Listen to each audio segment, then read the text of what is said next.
So what, the session I'm going to deliver is really broad. It was this bit of, can you give us something on this? It's like, yeah, I could do that. But recognizing that all of those topics, that we've been talking about, you could easily make 45 minutes out of one of those things, like communications or fatigue, those sorts of things. So what I'm going to do is provide a bit of a sort of an oversight of human factors, non-technical skills, the differences, looking at what outcomes are about and how we can improve those, and then looking at a couple of aspects of non-technical skills, and then really just please store up the questions, because one of the hardest bits, even when you're watching these sorts of things, is you go, oh yeah, that's triggered a thought point. I'll remember when I get to the end of the session. And I pretty much guarantee it's really difficult to do so, because there is a lot of stuff going on. So please, as the thought comes up, type it into the chat window or the Facebook Live, and then we can pick up the answers from there. So this is, I do a lot of underwater photography when I'm going diving. So this is a wreck that's is in about 65 meters off the coast of Malta, and a buddy of mine. So moving on then. So diving, that's my sort of real passion, and trying to bring the sort of the concept of human factors, non-technical skills, just culture into the diving area. And this is a documentary which was inspired by Martin Bromley's Just a Routine Operation from more than 10 years ago. And this is another tragic accident told through the lens of human factors and just culture. And it's just bringing everything together to try and change attitudes. And that's really, I can't change people. I can't force change. What I can do is start telling stories so that people are curious as to how and why we behave the way they do, or the way we do as well. Because in hindsight, we just look at these things and go, oh, that's so irrational. Why would you do this? And that's what I'm going to explore a little bit more as we go through the session. So what is human factors? It's a huge topic, and it starts, this is from a paper by Neville and Moray, looking at human factors in the rail industry and saying, well, what is it? It's this sort of onion that you can just unpick. And unfortunately, in healthcare, as I perceive it anyway, and part of that's because it's come from aviation, human factors is seen as these areas here that I've highlighted in red: perceptions, thought, decision-making, the attention span, communication, cooperation, the sorts of stuff that we would put under this bucket of crew resource management or non-technical skills. But actually, human factors is way bigger than that. Now, that's a pretty sort of complex picture to look at. So what I like to do is bring it right down to something that people can sort of relate to. So we've got Homer Simpson. He's, why he's there, but, he's the nuclear plant operator. He's been there for ages. So he will have had his habits that he's developed. He's got a console that's in front of him that just is a mess. There are buttons and lights and controls that are just all over the place. Now, he's also got a bit of a sugar habit. So, every hour he's got to sit there and eat a donut and drink coffee to keep alert. And at the same time, he's got Mr. Burns either physically or mentally sitting over his shoulder going, keep the power on, you've got to do it. And he's sitting there going, I'm not competent, I don't know how to do this. But it's all right because it all runs automatically, and hey, nothing goes wrong. Until sort of 5 minutes to the hour, when his blood sugar level is down, his caffeine is down, his attention is just not where it should be, and then there's a whole bunch of lights appear on the panel, and it's like, what am I doing? And ends up selecting the wrong thing, shuts down the power, and then there's Mr. Burns going, keep it going, keep it going, keep it going. And all of these things, and it's just like, how to design a system that is just not got human factors in mind. So, the simplest way I could say is making it easier to do the right thing and harder to do the wrong thing. And here's some examples that have come from, clinical environment that I've seen. So, anesthetic machine on the left-hand side, two buttons looking very similar, One does one thing and one shuts the machine off. And it's just designed by engineers who don't understand the operational environment in which people are going to be dealing with it. These bits of equipment we need to be operating need to be designed with somebody who's at 3 o'clock in the morning, where their attention levels are really low, their blood sugar levels are low. All of the stuff that's working against them, you need to design the system for that. The one in the middle is a door exit, but it's also a door alarm. And, you know, the bits of paper that says, the post-it notes that are there says door release, horrible noise. And you sit there and go, why would somebody put an alarm next to the standard exit? And you sit there and go, well, look above the exit box and there's a single conduit there. To put another box in, you've now got to run a conduit, another conduit up somewhere else. And people are efficient, lazy, depending on which way you look at it, to get, you know, the most done with the least amount of effort. And from an engineer putting that together, a workman putting that together, hey, look, it's not a problem. You know one's green and you press the other button. And then on the right-hand side, we've got about designing medication so that it's easier to pick the right drug up and not the wrong one. And so, you know, on the top is what it used to look like, and on the bottom, this heparin, this is what it looks like on the right-hand side. It is now very different to the flushing fluid that's there. And I'm sure that you've got lots of examples of your own work environment where it doesn't, rather you have to pay lots of attention to make sure you get the right drugs. You know, they're all labeled the same. They've got similar names because the branding is there. And so it's about, as I said, designing those things. Now, non-technical skills or no-techs or CRM are a subset of the bigger human factors. And fundamentally, CRM, non-technical skills, is about creating a shared mental model amongst the operational team or the operating team, plus the other stakeholders that are there. And non-technical skills is not the same as human factors. And it's a really crucial bit because people go, oh yeah, well, I've had human factors training.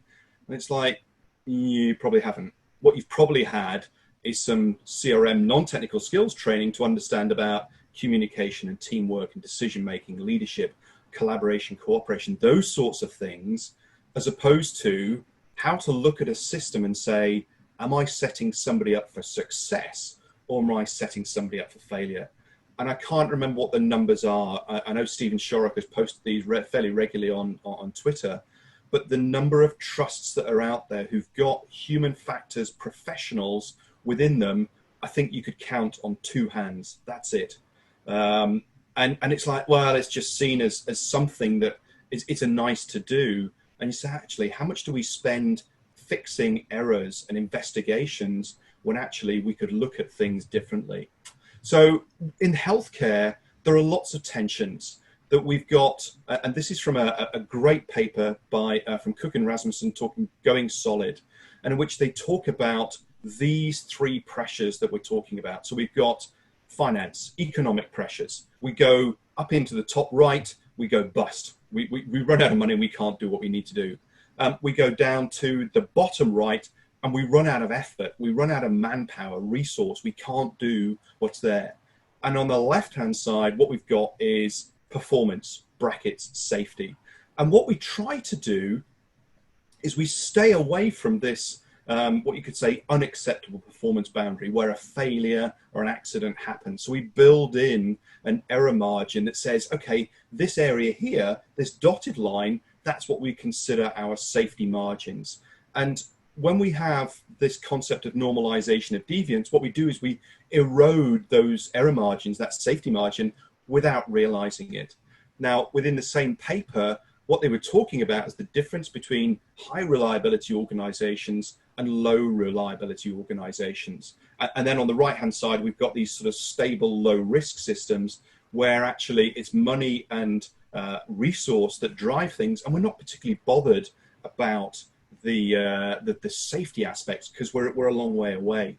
Now, what they pointed out here is, and why high reliability is important, is because it allows you as a team, as an organization, to sit quite close to the error margin, because you behave in a consistent manner, and so people will respond in a predictable way. So understanding there are limits to where standard operating procedures or SOPs can operate, but that allows us to behave consistently, and we know how people are going to respond. In low reliability organizations or unstable systems, what happens is that they don't necessarily know how they're operating. So in the center of that blurred area, that's where we think we operate, but actually there's a whole bunch of performance variability that's out there that could take us over that error margin, and we eat into it. And now the difficulty is that we don't know where that unacceptable performance is. We don't know the final straw that breaks the camel's back, that causes the accident. Now, in hindsight, it's easy because you go, oh, it's this. In real time, we're dealing with multiple factors that are coming in, and what we're trying to do is get the best out of the organization or the team or the operations themselves. Now, this is from a paper that I co-wrote for the European Society of Thoracic Surgeons 2 years ago. And what we looked at was that outcomes were traditionally, and still are in many cases, considered to be the focus of technical skills. And if you're good at your job, then you're going to get good outcomes. And you're measured on that sort of performance, that the KPIs that are the key performance indicators that are there. But what we said is, actually, let's look a little bit further than that. Let's look at the context. And what I'm going to do as we go through after this slide is break these down a little bit more. So, the context, the environment, what is it we're operating within when we execute these technical skills? And what you'll notice is there's a times symbol, multiplication factor that's in here. And it's important because we didn't consider them to be additive in nature. Then we've got randomness and luck. So randomness is the population side of it. Luck is how it refers to you. So it could be that at a population sample, and I have no idea what the numbers are, 1 in 10,000 people is allergic to penicillin. It's probably much higher than that, but whatever it is. 1 in a number. Now, that's the population sample. That's the randomness side, because we don't necessarily know what they are. But for me, I will only know that I've got an allergy to antibiotics when somebody gives it to me and I have the reaction. So there's a bit of, sample is, or population is randomness, but to me, it's lucky stroke unlucky. So there is a bit of that goes in here. And then we talk about, actually it was last year, we wrote a paper last spring. So, and then we look at non-technical skills. And these all work together. So you may have awesome technical skills. You're operating in a brilliant environment. It's well lit, it's well designed. The task is to hand. Everything's working well. Luck is on your side. And what's happened now is that we miss some information because we've had failed communication or flawed communication, which meant that our situation awareness of creating what was happening now and what was going to happen in the future is reduced. And that means that we make a flawed decision. So if we, again, made up numbers, technical skills, 0.91, let's make it ones actually, 1, 1, 1.5, or actually 0.1. Now, actually, we end up with a whole score of just 0.1. So what we've got to look at is that these things all work together, the interdependence of technical skills, context, randomness, and the technical skills that are going on. Now, looking at the technical skill development, that's where we spend time developing the knowledge, and this sort of concept of 10, 20, 70. So 10% of the knowledge developed in the classroom, 20% through peer support and coaching, and then 70% is on the job. And this is the difficulty, is you've got to create the situation where people can learn, and they can learn to fail safely in the operational environment. And I think this is one of the challenges with society, is we expect, especially medical professionals, to be perfect. We expect pilots, aviators to be perfect. We expect anybody who's in a high risk, high consequence job to be perfect. And we're not. We will make mistakes. So we've got to look at how do we develop those technical skills, and how do we maintain them for the diverse environments we're in. And as more technology is included in the tasks, then our learning requirements go up, because it's not just about the technical skill, it's the awareness which is moving into the non-technical aspects. Then we look at the context and the environment, and this is from a brilliant book called Safer Healthcare. And I don't know whether or not it shows up too well. I will share these slides afterwards.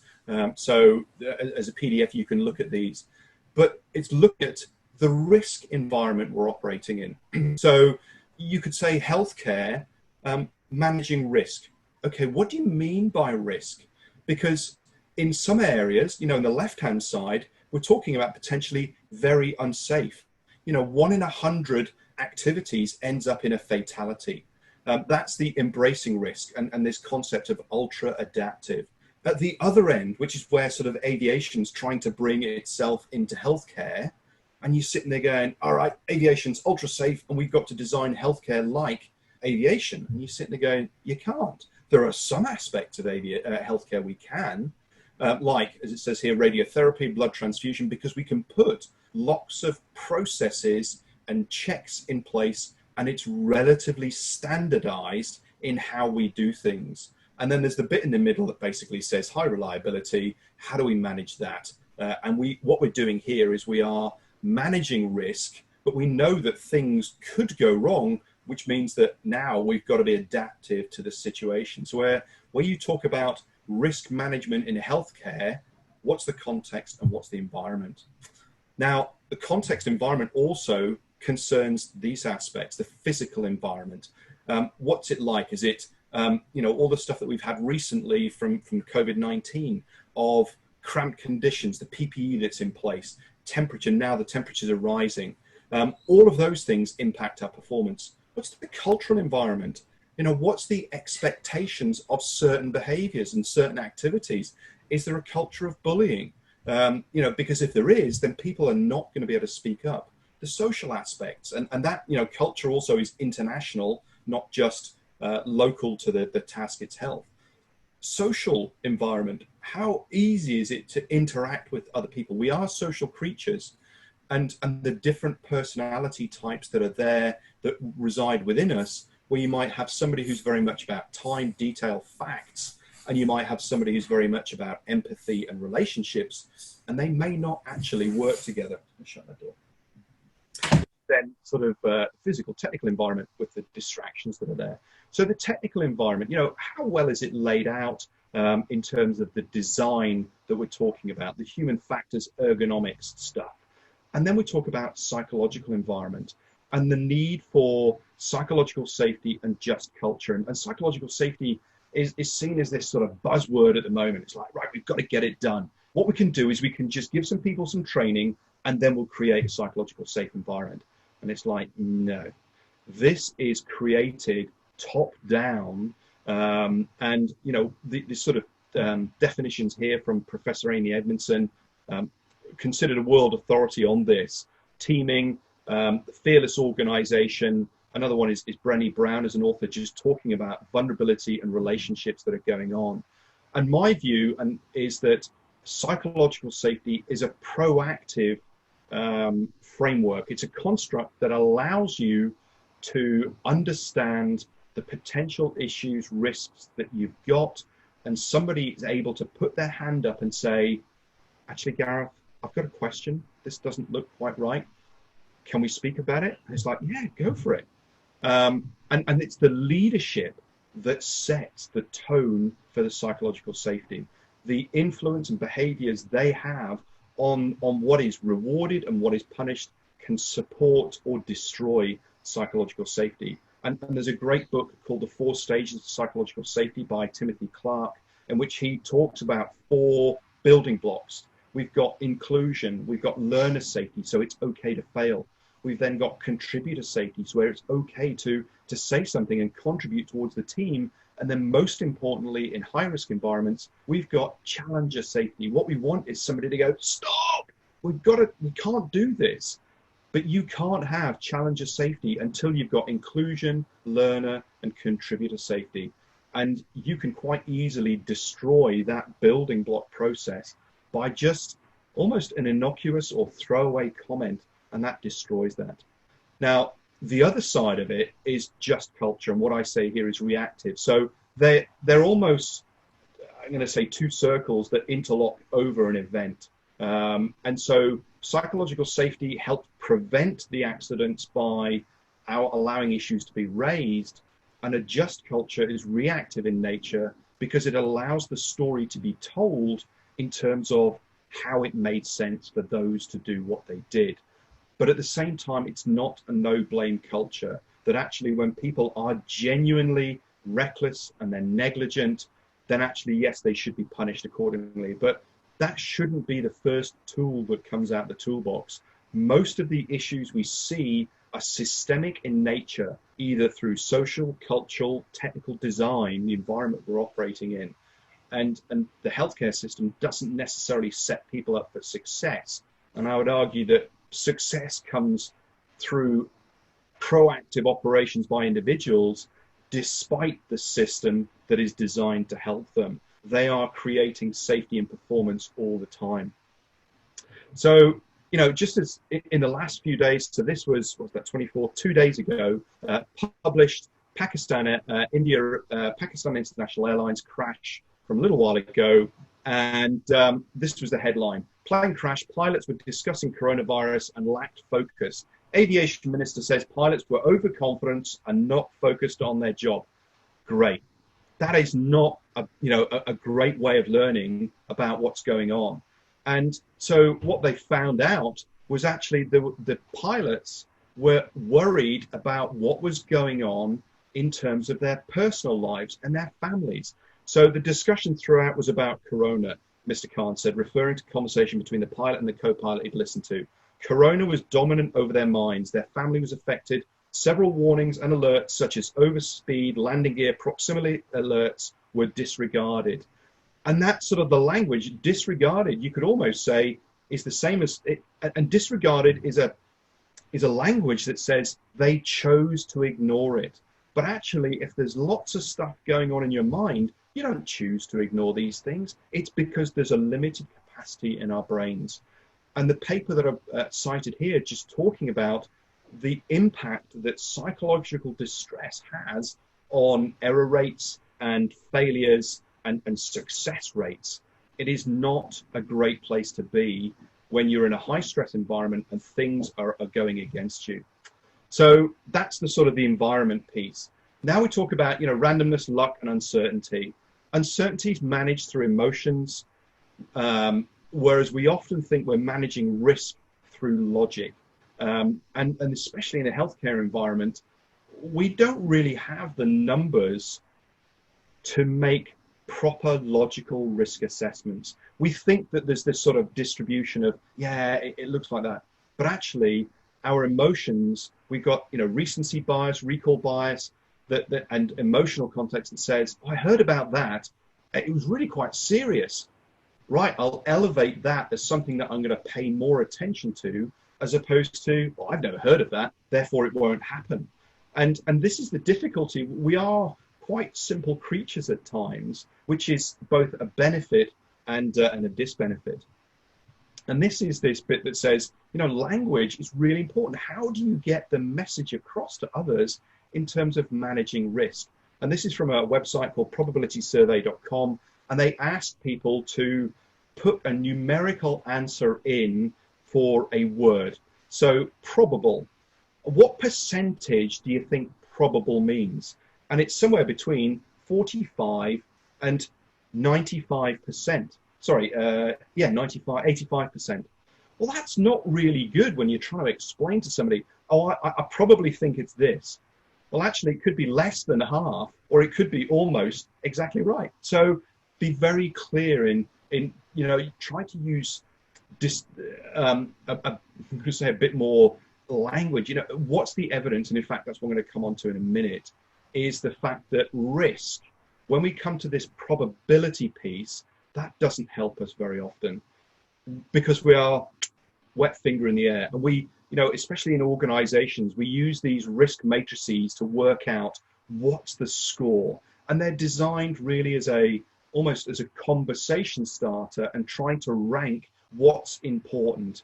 And the problem is that we get rewarded on stuff that isn't in the orange or the red. So what we do is we move it down, and we do that sort of really quite subjectively. And I would say a better way of managing this is, how confident are we in the control, the effectiveness of the controls that we're putting in place? That's a much better thing to look at rather than the likelihood or the probability event, because actually the severity is there. Just assume that the probability is 1, and how are we managing that? And we've got these, hierarchy of controls that are talking about here. Use human factor specialists to understand and design your system to be as effective as possible. And we end up with, a lot of the time, administrative controls, training, checklists, processes as a way of managing the risk. But actually, we could go much higher up in saying, how do we design this out? Now, within the healthcare environment, we inherit a lot of the stuff, and so we can't do things like that. So look at the controls. Are they there for paper safety? And book here by Gregory Smith is a great book, in which he highlights that most of the litigation cases, he's based in Australia, most of the litigation cases from health and safety lawsuits are in a situation where it's about breaking the compliance, and people get punished for breaking compliance rather than the contributory factors that led to the accident. So they'll just go, oh, well, you broke those rules and we'll punish you for that. And you go, well, that had nothing to do with the activity over there. Oh, yeah, but we uncovered those during the investigation for that bit, and now we're going to nail you for this. Great. And then look at, when was the last time you verified or validated your control mechanisms in place? That work is imagined, work is done. And you speak to the guys in the office space, oh yeah, we've got this paperwork, we've got these risk controls. Okay, when was the last time we tested them? Oh, I don't need to test them because they're all here. And you go, really? Okay, let's go and see how it really works. Because if nobody's done it before, I can pretty much guarantee it'll be a mess. And the downside is that takes people out of work that they're supposed to be doing, productive work, but at the same time, it can certainly help your resilience within the organization to highlight weaknesses so we can put the barriers in place beforehand. So that's the first part. And what I'd like you to do, I just talked for about 20 minutes or so. What's your key takeaway for that first part of the presentation, where we're talking about the first part of outcomes, looking about risk, human factors, context, environment? What, just type in the chat window or type in the Facebook bit, just to get you thinking about what's going on. Excellent. So we're just going to get the chat function up.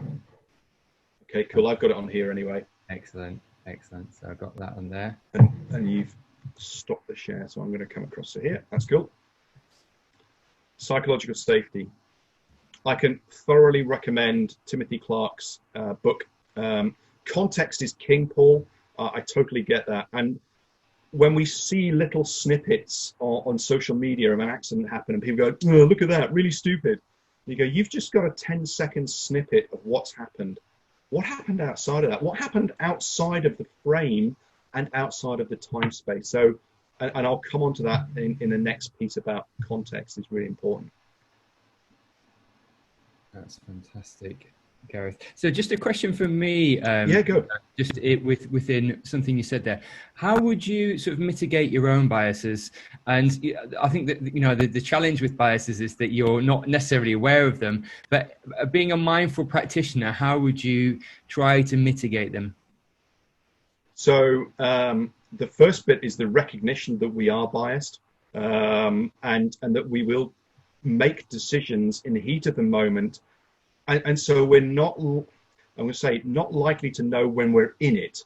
What we can do is we can approach a scene and say, I'm going to be stressed. I'm going to be under a time pressure. That means that I'm likely to miss information. Now, the last time I did this sort of stuff, what was the critical information that I missed? Because the bit after the event is you have a reflective exercise. Even if, if you're on your own, now you're just going to have to go through a mental debrief, and I've got a structure at the end to help with that. But it is this bit that says, in the moment, it is really difficult to stop yourself being biased. And Daniel Kahneman, the author of Thinking Fast and Slow, he gave, I think it's the end of the book as well, but during an interview, he said, you know, he was asked the question, you're the master of this. You've done all this research. How less likely are you to be biased? And he went, I'm not. I'm pretty much as biased as everybody else. What I can do is I can spot them coming up. But when I'm sucked into it, it's really hard to reflect in time, and then you can look back and go, oh. So be mindful is key. Fantastic. We've got a few more questions, but I'm just mindful of time, Gareth. Do you want yes, to? Sure. We can answer these maybe the question from Matthew at the end, and we'll do that. Definitely. So do you want to share your screen again? And yes, I will share my screen. Here we go. So let's go back to play. So you got the screen? Yeah, got it up. Yeah, perfect. Brilliant. Okay, so the next bit. So non-technical skills. The middle model is something that I put together. You know, ultimately, people are trying to make good decisions, and they do that based on the information they're collecting through situational awareness, and that comes from communications, from the teamwork, leadership. And what we're trying to do is create this shared mental model with the operators we've got. And you know, if you're a solo paramedic, well, that's yourself, but you're going to have the dispatch team telling you stuff. When you arrive on scene, you're going to have to start collecting information really quickly, maybe bystanders, witnesses, other people there, the patient themselves, to help you understand what's going on to make the best decision you can. Now, on the left-hand side of this model is these performance shaping factors, predominantly stress and fatigue. They end up shrinking the attention span. You know, when we're stressed, the whole thing focuses down to what is important or what we perceive to be important. In terms of fatigue, I would look at it as basically it just foggies everything in general. And so other things may be amplified and they become the focal point. But I believe it's slightly different to how stress operates to what fatigue does. And then we end up on the outside that we're trying to support these non-technical skills through a just culture and psychological safety. Now, the decision-making processes we have, and this is the work that Kahneman and Amos Tversky done through behavioral economics. And unfortunately, you know, Kahneman won the Nobel Prize for behavioral economics, but it was a joint effort. Unfortunately, Amos had died a number of years beforehand, and so he couldn't be awarded it posthumously. So they came up with this sort of dual track process where we're talking about system one, which is the fast, automatic, biased, heuristic thought processes. It's incredibly efficient. We jump to conclusions without even realizing it. And that's because we're efficient creatures. What we're trying to do is limit the amount of mental energy that we consume by jumping to shortcuts. And our modern pace of life means that it's really difficult to operate in system two, which is where we slow things down. We take this concept of a tactical pause, and you know, how do you protect yourself from confirmation bias and the cognitive dissonances that Paul was talking about, or this expectation that you arrive on a scene and go, ha, I've seen one of these before and it's going to turn out like that. It's that bit that says trying so hard to guard yourself against that and be in the moment so that we can slow ourselves down. And system two then unfortunately has a big cognitive overhead. It means that we're applying lots of mental energy that says we don't like doing that.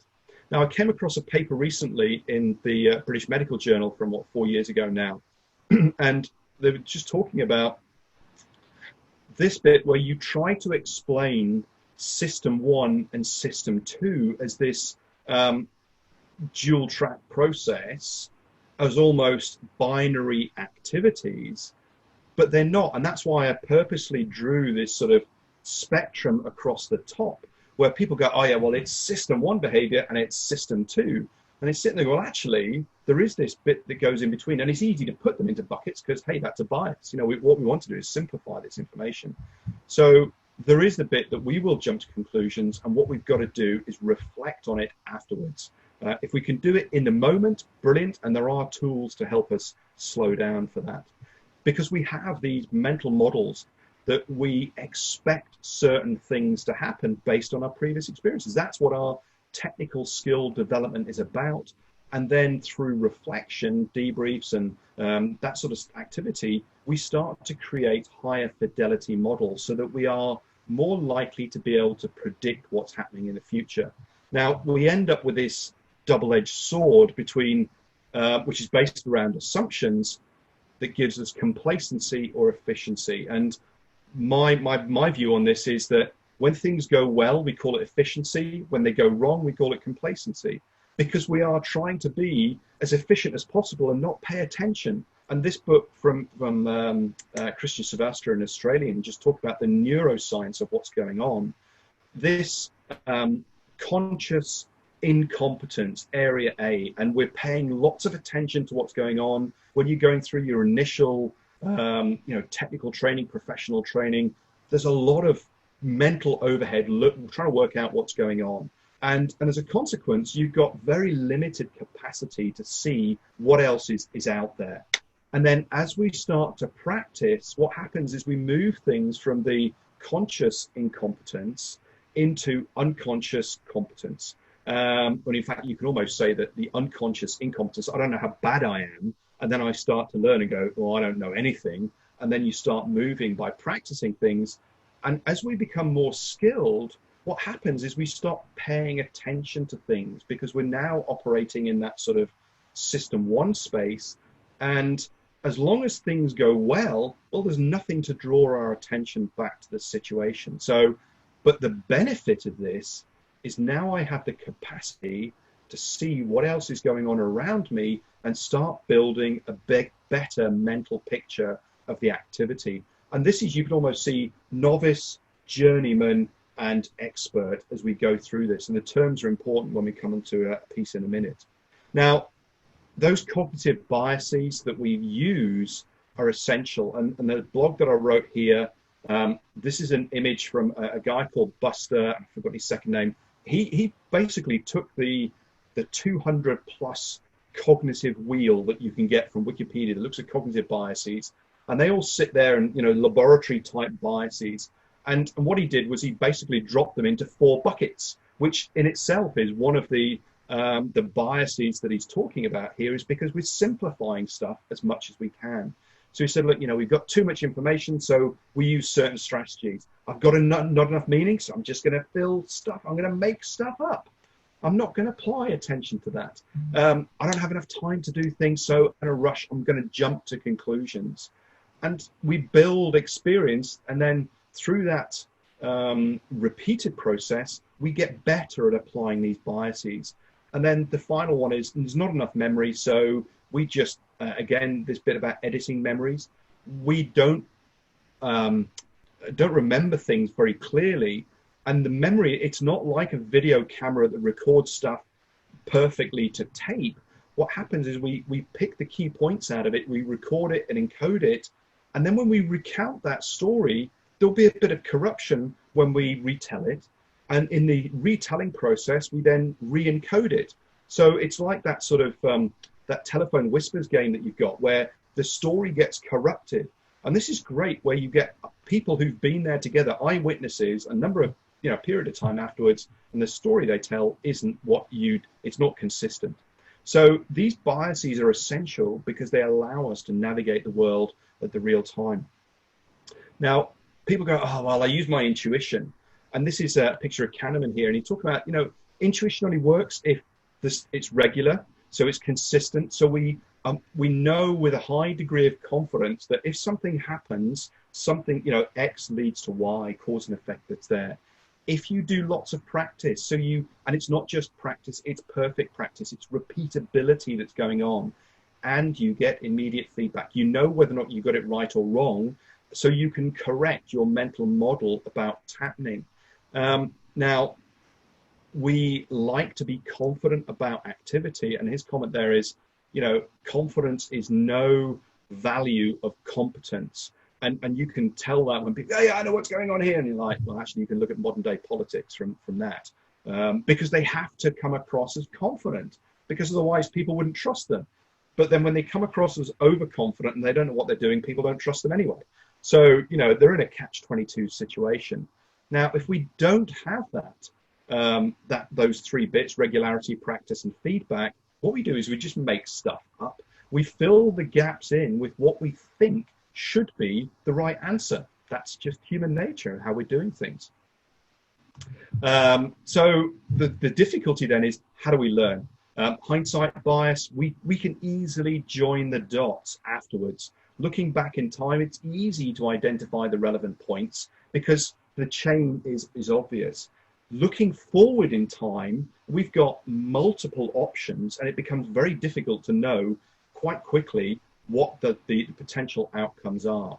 We will just take those best guesses. So hindsight bias doesn't help us. Outcome bias doesn't help us. The more severe the outcome, the harsher we judge things. So it might be that, you know, we nearly got something wrong, but it came out as a successful outcome. If we don't reflect and see the train wreck that's behind us, then actually we don't learn. We just take that, oh, hey, great, we succeeded. And you sit there going, okay, what was the greatest risk we took in that process? And then finally, the fundamental attribution bias, that we focus when things go wrong in others, we focus on them and their internal attributes that they're talking about. So it could be about, you know, lack of knowledge, that they're grumpy, that they're stressed. You know, it's all about them when it goes wrong. But when it goes to success, we look at the outside. And what we need to look at is both sides of these things. We go back to context earlier. It might be that when somebody made a mistake, it's because they were tired, they were stressed. This concept of the halt moment, hungry, alone, late, lonely, and tired. You know, talking about that at the start of the shift, if you know that somebody is in a performance shaping situation, a biasing situation, well, actually, as a team, we could probably do something about it. Now, Kahneman talked and Tversky did a lot of work in biases in the laboratory situations.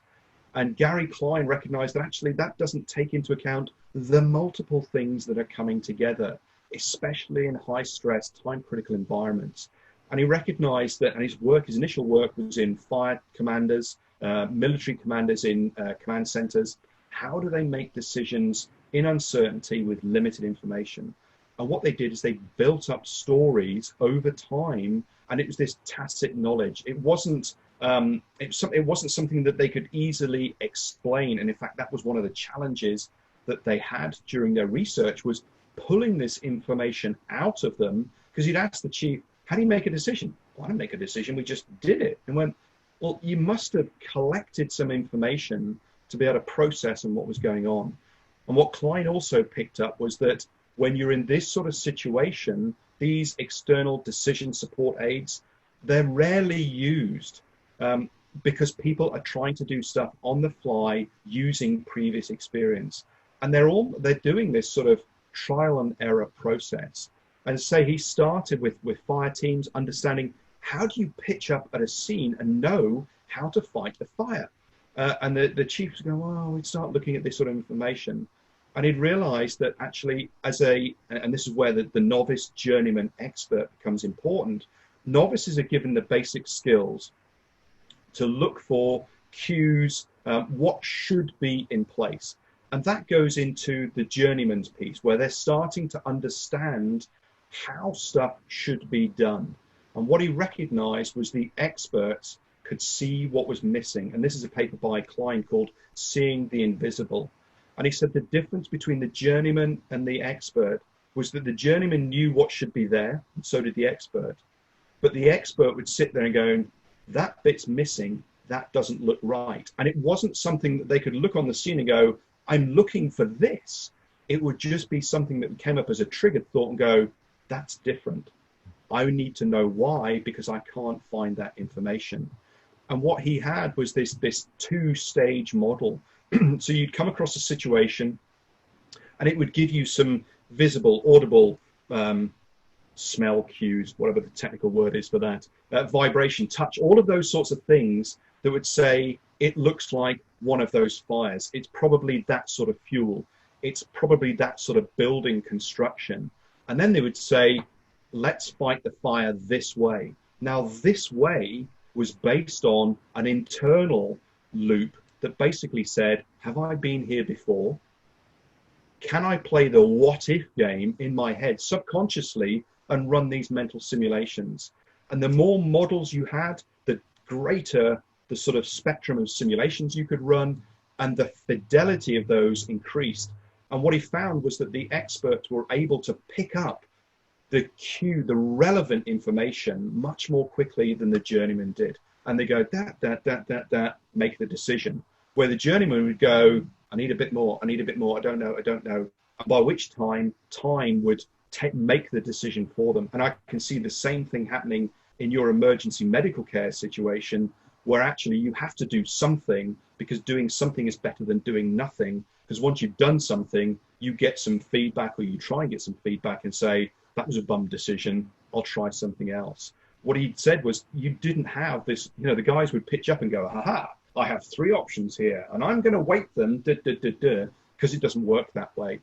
There are decision support tools like that, and they are really in the system 2 space. So this is one that comes from aviation. How much time do I have? Diagnose the real problem you've got, generate some options, and discuss those amongst the team. Decide on one. Don't just discuss it and don't have it. Assign people to do the task, and that could be just yourself. Right, I am going to do activity. Review twice. Review the first time is, does everybody understand the task at hand and what we're supposed to be doing? Check of understanding. And the other one is the review afterwards to say, did it give us the outcome result that we were looking for? Because if it didn't, go back in again and say, how do we re-diagnose this and look at some other options? Other ones that I've come across, 4-deck, I've not used that before, but it's a similar process. And then another one is, how do you learn? And having a structure, and this is one that I've developed for my own stuff, is a debrief model that's structured, that people understand what's going on, that allows you to define what the task was and did we achieve it, set the example of learning, we're all fallible, so create psychological safety at this stage. What was the background? So the preparation to the task at hand, could we have done anything differently next time? Internal is, what did I do well, why, what do I need to improve on, and how? Why and how are the 2 most important bits there. I need to know why I did something well so I can repeat it. Don't just say, that worked well, I'll do it again, if I don't necessarily understand the process. And the same thing for how to improve. Knowing what to improve and how to do it are 2 very different things. External is the team, same process. What did the team do well, why, what do the team need to improve, and how? And then a follow-up. You've just done an activity, you've just done a learning exercise. What do you need to change? What do you need to file a report? Do you need to change some kit, some configuration, make a note and do it? So, and other ones, decision support tools, checklists are those that are there. They help you make decisions in a system 2 process. They are designed to slow you down intentionally so that you are taking robust steps.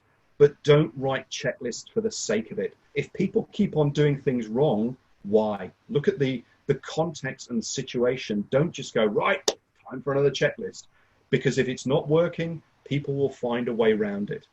So, understanding how to make that decision, we need to understand how we collect that information. So I'm going to talk on situational awareness, and I will, this might answer the question from Paul in a minute. If not, we'll cover it. So there are 3 stages to the situational awareness model from Mika Ensley. Is we perceive raw data coming in. It has no meaning. That is sensory information. And we're getting billions of bits of information in, and we ditch most of them because we perceive them to be irrelevant. Then we process them and say, what does it mean to me now? And then we go, what happens in the future? And the difference between sort of novice, journeyman, and experts is the ability to project into the future. What is going to happen? If that journeyman novice has never actually seen this situation before, there is no way they're going to know what the future looks like. So that's situation awareness is a sort of a core term. Then we end up with decision making, and these things, they overlap. You know, the first part of decision making is gathering information so I can generate some options and select some options. Most of the time that happens subconsciously based on heuristics and biases. We do something, we execute it, the environment changes, and we pick up the changes.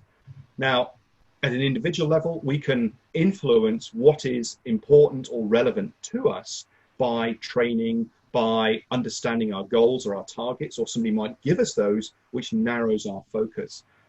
Expectations of what the future looks like, that mental predictions. At a system level, we can change the interface. We can improve or increase the task load.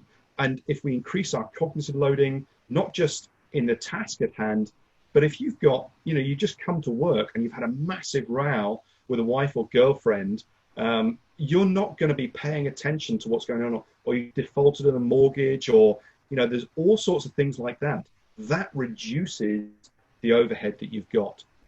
Automation doesn't help situation awareness and decision making because it takes away your mental development process. We're not thinking about what's going on. And culture can impact this because it's, oh, don't worry about it. It works okay. In that case, I'll stop paying attention. So we've got stuff that's coming in individually to influence it. We've got stuff from the design.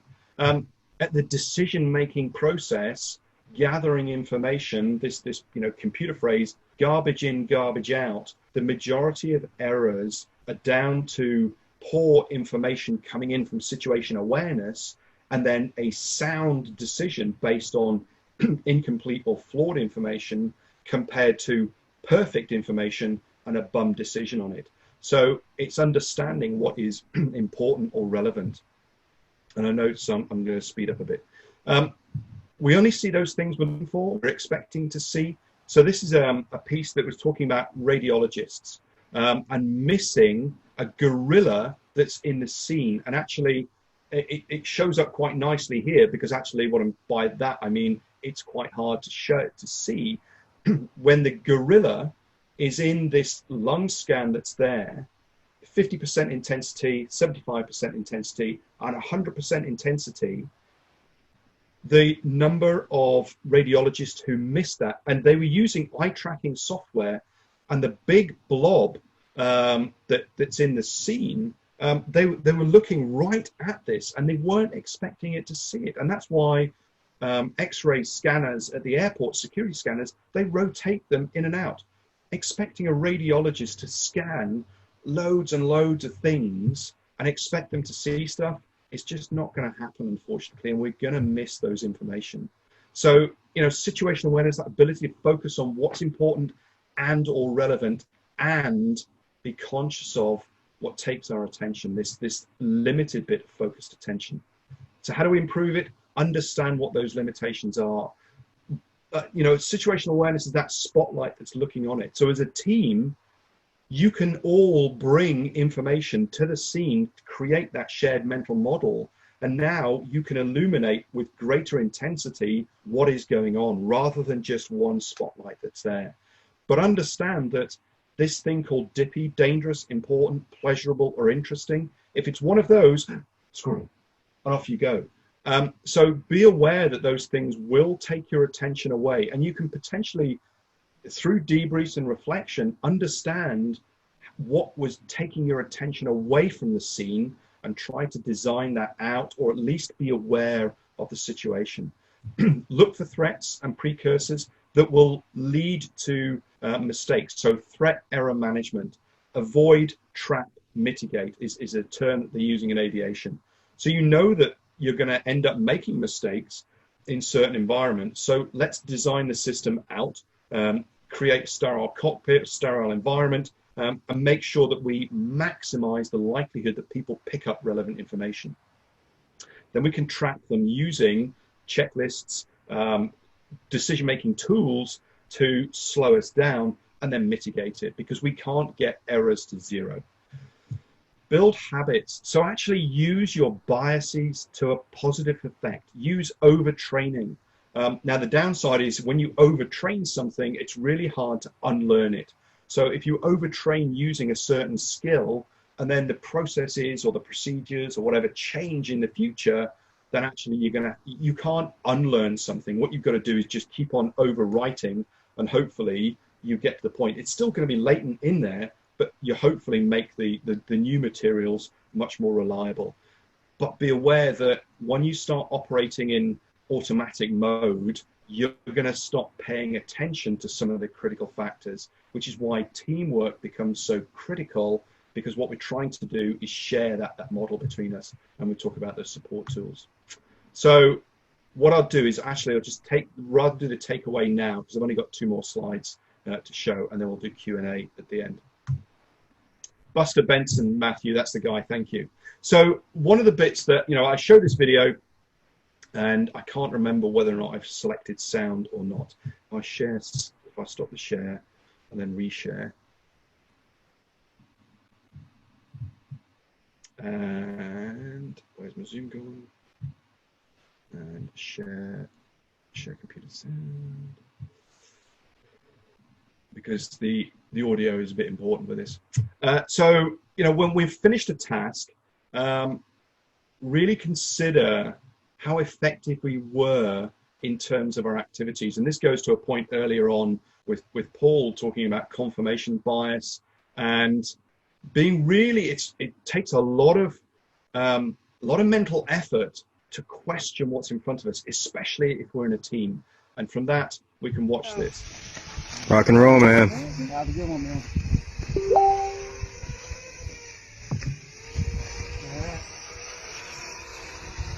3, 2, 1, yeah, Whoa, shit. Good man. Yeah, far. Oh my god, oh fuck. Wow. Sorry for the story. Holy shit.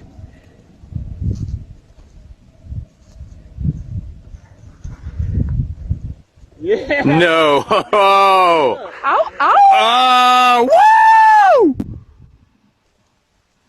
Bang. Yes. Oh my god. Yeah, bro! Nice! Woo, woo, woo, woo! And that was the DFR. So be wary of outcome bias, because, that first sort of 20, 30 seconds there, they weren't convinced he was going to make it. So when you finish a task, ask the question, and there was a lot of uncertainty, and you finish, we're over there. Ask yourselves, were you lucky or were you good? Because if you don't reflect on how you got there, you can quite easily look at that situation and say, yeah, we did that the last time, but we do not know how close we were to the failure, to that unacceptable performance line that's there. So, in summary, look at outcomes being a multifaceted problem. And, from what Gianluca Casali, who's the thoracic surgeon, and myself, and I've forgotten Paul Cullen, put this paper together, saying actually you've got to take these as themselves, develop them, but recognize that they are, we believe, multiplicatory in nature. So you've got to be as high scoring as possible in a high risk environment, because actually you could end up with really high scores, but because they're multiplicatory, you might end up with a really quite low score without even realizing it. So that would be my final slide. Knowing is not enough. You've got to apply it. Willing is not enough. You've got to go and do it. So thank you very much. Yeah, that's fantastic. Thank you so much. That's really, really informative.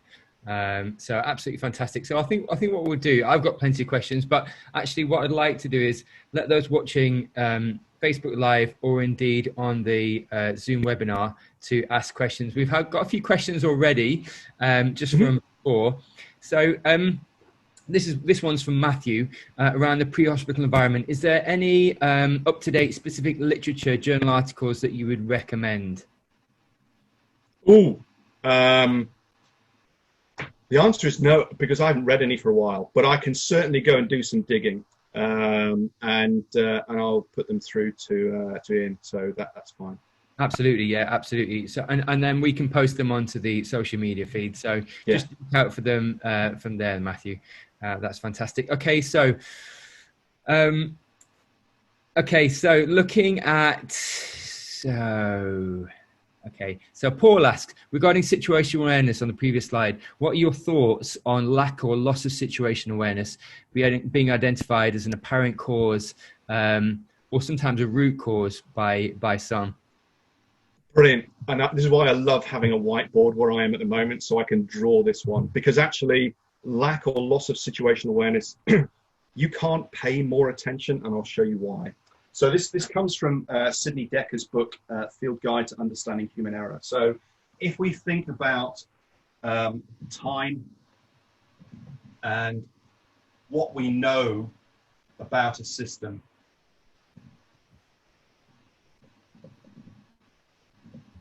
and that system can be anything that we're involved in. Now, as we are progressing through life, this system, what we're doing as we go along time, we're collecting more and more information about what's going on. Now, the gradient of that is just, it's irrelevant. It might be that there's a huge learning curve for something over the period of time that's going on. Now, this is what I know as I'm going along. Now, when something goes wrong, an external viewer after the event, using hindsight bias, will sit there and go, well, this is what you knew. Oh, and you missed that bit, and you missed that bit, and you missed that bit, and you missed that bit. And actually, you didn't know anything about what was going on, because that's why we had, maybe the accident here or wherever it is. So that is what others know. That gap at that period of time is loss of SA. It's the delta between what you knew at the time and what others know now. So when somebody says they've got a loss of situational awareness, that's just like it's another bucket that says human error. It doesn't. So if we're going to improve, awareness, you can't say to somebody, pay more attention, because it's a finite capacity. What you can do is you can understand what the distractors were, what those dangerous, important, pleasurable, or interesting activities were, and say, actually, were they relevant? If not, the next time we come across that scene, guys, be aware that, in terms of paramedic care, I'm guessing when you arrive on the scene, the distractors, you start to filter out the bystanders. They're there. The first shouts that you do, there's a whole bunch of people around. And it's like, just get away and leave me to it. As you become more attuned to the task at hand, because that is the important situation you're dealing with, you will start to filter out those external people that are around. And so this isn't something that you can magic up. It is a gradual development process, and it requires reflection and iteration. So hopefully, oops, I'll just, there we go. So did that answer the question, Paul? I think it did. Fantastic. Thanks. It's a bit... Yes. Oh, yeah, Paul, that bit about stay alert. Yeah, definitely. Yeah, it's a cop-out. It really is. Okay, good. Right. So next question would be, I believe, from Annette. She was just asking, can you reiterate what the abbreviation TEM stands for? Yeah, threat and error management. So the next line down. And then the other bit is avoid, trap, and mitigate is another way of looking at it as well. So, try and get away from those things to start with, design them out, recognize that we will make mistakes. So, those who don't like flying, I'm sorry, but pilots making about 3 to 6 errors per hour on the flight deck. And yet, they're highly professional. And I could say probably the same thing in healthcare professionals, that they make mistakes, but what they're doing is they're trapping them before they become critical. So errors themselves are not necessarily, I'm going to say, a bad thing, because they're part of human nature. It is that they just happen. It is how they propagate and how they combine, and I'm trying to think the word, converge, that means that you end up potentially creating something new that you weren't expecting. Gareth, that's fantastic. So just looking down there, just a question that I've got in my mind around sort of the Swiss cheese, really, and how we error trap. And, just the Swiss cheese model, all these multifactorial sort of players coming into sync, and how we mitigate the Swiss cheese concept really, and we error trap. Fundamentally, are there any principles or take-home principles in your mind how either from aviation or from diving that you use to error trap in this way? Yeah, so one of the ways is looking at this concept of error precursors or error producing situations. And there is a model which, again, I'll share, that came from the nuclear industry in the 70s, called the WIF model, in which they're looking at workplace design, individual capability, task demands, and human nature. And there's a whole raft of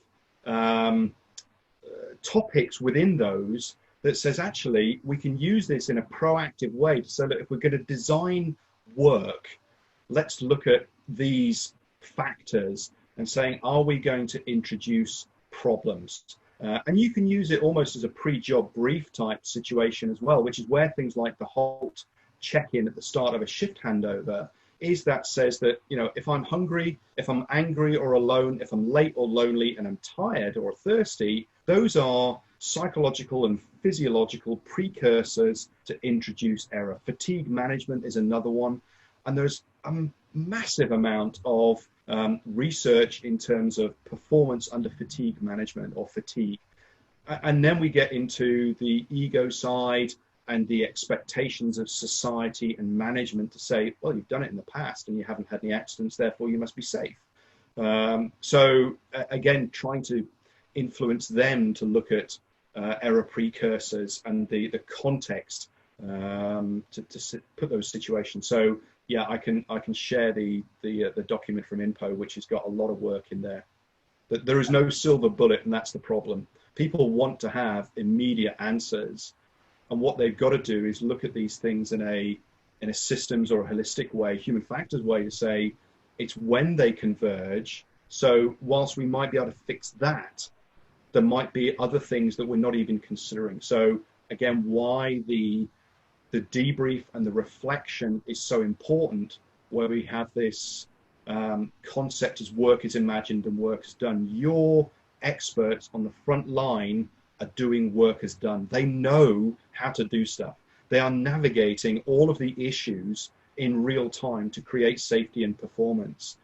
And you'll find that those are quite different to what's written in the rule books, this work as prescribed or work as imagined.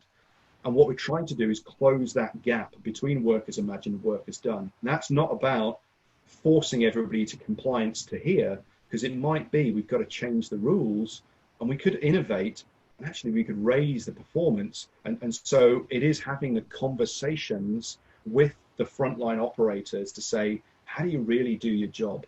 Not what are you supposed to do? And they will only tell you what they're doing if you've got psychological safety and a just culture in place. So again, there's that bit that they all link together. Yeah, fantastic. So I'm just looking on the chat function and on Facebook Live. If there is any more questions, please feel free to ask and we'll filter them through to Gareth. Just from my perspective, as we wait for any more questions to come in, Gareth, what really fascinates me, and since I listening to you last time actually, around the normalization of deviance, just looking at the micro habits that I have, maybe that are covertly deviant, just looking at that text message that's coming in, if it whilst you're driving, or the ping of the phone, and that kind of micro attention flick away from maybe the looking whilst driving. Yeah. How do we mitigate some of these normalization of deviance practices? It's really hard because we drift all the time, you know, as individuals. That whole bit, and in fact, here we go. Here's time for another picture of the board. And it's great having this sort of stuff, and the ability to explore these. And so there's another one, sort of time, and this is sort of, well, again, we would just call it work, how we do stuff. This is work as imagined. So you've got processes, rules, procedures, even just stuff like having your phone. Make sure that it's in the glove compartment. And you're sitting there going, well, that's not going to happen because I use it for Waze. You know, my car, I use my phone for sat nav because that's what it's there for. And so we have all of these things that we say, if we follow those rules, we'll be safe. The difficulty is that actually we start drifting and deviating, and we have a safe, scary moment. Ooh, that was a bit, you know, and so we have this sort of stuff that goes on, and that is the gap. And people manage that gap all the time. And as long as we don't have an accident, we don't realize where we are. And so, you know, in terms of a simple thing to manage that risk of distraction is actually, I've mounted my phone to the right-hand side of the steering wheel where the window pillar is. So it's there. It's out of the field of view of where I'm driving, because if it's there in the center dash, well, actually that takes out part of where I'm supposed to be driving. I know that I'm going to get text messages or whatever up there, which is better than having it down here. So yes, I could engage a car drive mode. So that's a process, a forcing that could happen. But at the same time, I don't want to be in that situation, because it might be that my wife's trying to get hold of me and there is a genuine reason for that. So it's about trading off those risks that we're trying to manage in real time. I won't engage with the phone, i.e. type or whatever. What I will do is when stuff pops, I'll glance, but then if it's not, if you know, there's I don't know, 50 characters or whatever, I won't then go any further in to understand what's there. So it's that bit of what is the risk that I'm managing. Now, if I then get into a really busy environment, I won't even look at those sorts of things. So again, we're sort of dynamically managing that risk. But that means we've got to have feedback, and we've got to be reflective and honest with ourselves about how we manage those deviations. In a clinical environment, I'm sure there are lots of things that you do as almost a case of shortcuts to get stuff done. Be reflective and say, can I actually innovate? Can I raise this line by actually understanding what I do here? And from organization point of view, you know, we have this thing called accumulations where it's old equipment, the pressure is on, the weather's rubbish, all of these things. We have this bit here where they cross. That's an accident, you know. That's where the interest in the organization goes, let's look at this stuff. You don't have to have that accident. You could stop time 5 seconds before that happened as an organization and say, let's look at all of this. This is all a learning opportunity to find out how people really do their job. And can we go, let's learn from this, as opposed to what you're going to say often happens if you don't have a just culture in place. You didn't follow the rules, you're nailed, you're fired, off you go. And you're sitting there going, if you don't understand why people are breaking the rules to achieve the goals, firing somebody doesn't change the system, and the next person who takes that role will end up making the same mistakes because they are environmental and system driven. Fantastic, Gareth. Okay, just a couple more questions, I think, before we finish off. So, just one from is it Christiane or Chris Elitist? Are there any models how to manage situations where cues to developing situation are also detractors to the job you have to do? So, what I would say for this is probably a team thing. Because actually you have a finite capacity to what's going on. So if you are going to be in a situation where your capacity is going to be limited, and I don't know whether or not you've seen the Whodunit video, that's a classic one that shows the benefit of teamwork. And so it's this bit that says, if I am going to be sucked into the task at hand, what I can do is I can delegate the oversight to somebody else. And then it's that bit, you know, from a pilot's point of view, is you have control, I have control, you have control. So there is a positive handover, there is a positive takeover, and then there's the confirmation. When you are finished your primary distractor role, and now you need to come back out and then you can provide the oversight, you can say, John, I've got the capacity now, I've got the control. Okay, you've got it. So now we have, positive handover, positive takeover, and now you're using the team capacity to share, because not everybody should be sucked into the same task, because if you are, you will miss the other stuff that's going on around you. And that requires you as the leader. If you're going to be the anesthetist or the surgeon who's relinquishing control, that's really quite hard. But it also means that you can be vulnerable and say, I'm just about to go into this. It's going to be task loading. I might be missing something. John, can you take the oversight for the moment? These are the critical factors I want you to look out for. And if that happens, give me a shout. Don't just sort of hope that I've seen it, because if it's critical, tell me loud what it is. And my first name, as opposed to Mr. and Mrs. or whatever, and I saw something on the I think it was Royal College of Surgeons posted something recently about how to do a debrief, or how to do the World Health Safe Surgical Checklist. And it was all about roles. It wasn't about names. And it's like, yeah, I get that that's the status that's there, but that's not how you create psychological safety within a group. You've got to flatten that authority, which is quite hard for people, because you go, I've just spent 10, 15 years getting to where I am. I want that status. You go, yeah, fine. But if you want to be part of a team, you've got to have really low levels of authority gradient that's there. So Hopefully that answered your question, Chris. I'm just thinking, perfect. So Annette asks Gareth around the fundamentals of human anxiety. So just reducing situation awareness, or the fact that anxiety sort of starts to offset situation awareness, and sort of how we can manage anxiety, and then hopefully, I suppose improve situation awareness as a result. Yeah, and I suppose that's the bit of limiting the stressors that are there, so you've now got more capacity. So there's a tool that, so I run my own business called the Human Diver, and I'm also a consultant for another organization called Paradigm Human Performance. And one of the tools we use in Paradigm is called spheres of influence, or spheres of control, in which you look at issues. What are the issues that you can influence, and what are the issues that you can control?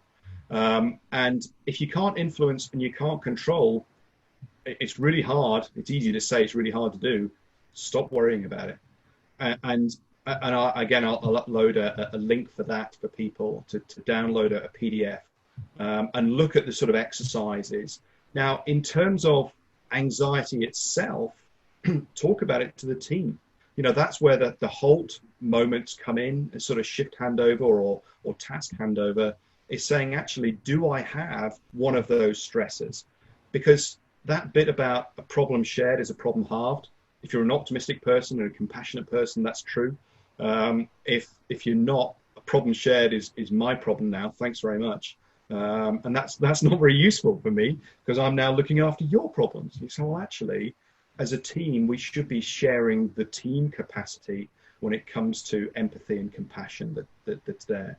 So that's how I would look at these things, of trying to be, which then goes back to psychological safety from the leadership, saying it is okay to put your hand up and say, you know what, I'm maxed out here. I'm really stressed.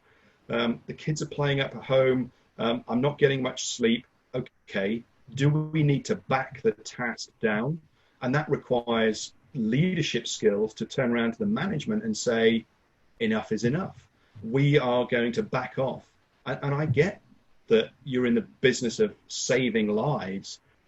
The irony of that is that if you end up trashing your operating team through fatigue and stress, you may end up losing more lives because you are unable to spot the issues before they become critical. And that's me speaking from a desk and not being in that situation. I've been in that situation in operations where we're sitting there going, we need to manage fatigue here, because when people are falling asleep on the approach to the airfield, that is not a good thing, because we are just absolutely maxed out. And the answer is, well, you haven't crashed in the aircraft yet. Yeah, okay, that's not a great way to be managing safety in a reactive way. So hopefully that helps, Annette. Fantastic, Gareth. Thanks for that. So just one more question, just to finish off, if that's okay, and then I think yeah, sure. So Dimitri asked a really interesting question on Facebook Live around how we maybe from a cultural or societal perspective, how we sort of change the culture of sharing mistakes, and then how we learn from mistakes. Because from a cultural and or societal perspective, if there's a culture of shame and or attribution of blame, I guess that could be really, really difficult. It's massively difficult, and the media, what is it? If it bleeds, it leads. In terms of the headlines, that there's no selling of stories when it comes to positive, the sort of the learning that goes on. Hey, hospital made mistakes and they learned from it. Awesome, well done. You'd never see that on the front line of the newspapers. And so there's a huge societal pressure for excellence to be in healthcare. And as I don't know whether or not it exists in healthcare yet, I do know it exists in aviation in terms of legislative protection. So when information is submitted for a safety investigation, it cannot be used in a legal proceeding. And there is a number of case studies where that information has been requested and it's been turned down because the impact would be massive on aviation safety. And I don't think that exists in healthcare. The leadership within the trusts, so where I try to explain this in the diving environment, it's an unregulated situation. Lawyers are often looking for cases to sue or to support litigation. Trying to create psychological safety and just culture at a team level to start with. And then you can start to grow trust and learn trust there. Then you can start to grow it at say a department level or a hospital level or a trust level. Trying to get it at a national level would be, it would be awesome if we could, but it is incredibly difficult to do so. The health safety investigation branch, I think it is, or body, has started some of that process, and the work by Martin Bromley and the Clinical Human Factors Group in trying to create change. And you've got to start off with this recognition that we're all fallible, we all make mistakes. So if we can get that concept across, then we're sort of on the way to starting that journey. I know of a paper or an article in the Midwest in the States where the trust, number of hospitals, or they don't necessarily have trust, but they have companies that are running multiple hospitals, and they turned around and said, we're going to be open. We're going to tell the patients and the families what had happened. We're going to say sorry. We're going to make a compensatory payment, but we're not going to defend the situation. We're going to be open and transparent. And the impact was massive, because what happened is people then weren't in a conflict situation trying to sue for bigger and bigger amounts, because you end up with conflict and people are just escalating. At the department level and at the hospital level, what was happening now is people were saying what was really happening. And so the organizational learning went through the roof as well, which meant that the number of errors went down, the number of litigations went down. And so actually it was a win-win, but it required huge confidence and trust in the management and the leadership to turn around and say, look, we can't just keep hiding this stuff. We've got to change attitudes. And it's that wholesale change at the trust leadership level. It sort of says it's there at the national level, at the government level, but I don't believe it. Because if people are not hitting targets, that's what they get punished for. So what happens is people will do stuff to hit targets. So it is a huge journey. I mean, it's 40, 50 years in aviation to get where it is. And I just shown a bit in Pakistan International Airlines, pilot's fault, you're to blame. Well, you're dead. Great. That doesn't help us. But that stops other people talking about the mistakes they've made. So even though aviation as a sect or as a enterprise, as a domain, is held as this sort of scene of excellence or domain of excellence when it comes to just culture and safety, when you start looking at it at certain airlines and certain cultures, then it doesn't exist. It's only really the mature areas that are. So Gareth, it's not an easy one. That's absolutely fantastic. So I think what we'll do is we'll finish off there, because that's a great place to finish. But Gareth, I just want to thank you for your time today, because I'm mindful we've been going for an hour and a half plus the prep for the session. So thanks for your time today, Gareth. Oh, thank you very much. I love it. And as I said before, I'm more than happy to be here and talk. As you can tell, I'm somewhat passionate about it. So if anybody's going to listen to me, I'll talk. Oh, it's fantastic. Thank you so much. Thank you so much. Excellent. So, and to Caroline's point, yes, I'll provide a list of good books to look at. Fantastic. Cool. So I think what we'll do, guys, we'll finish off there.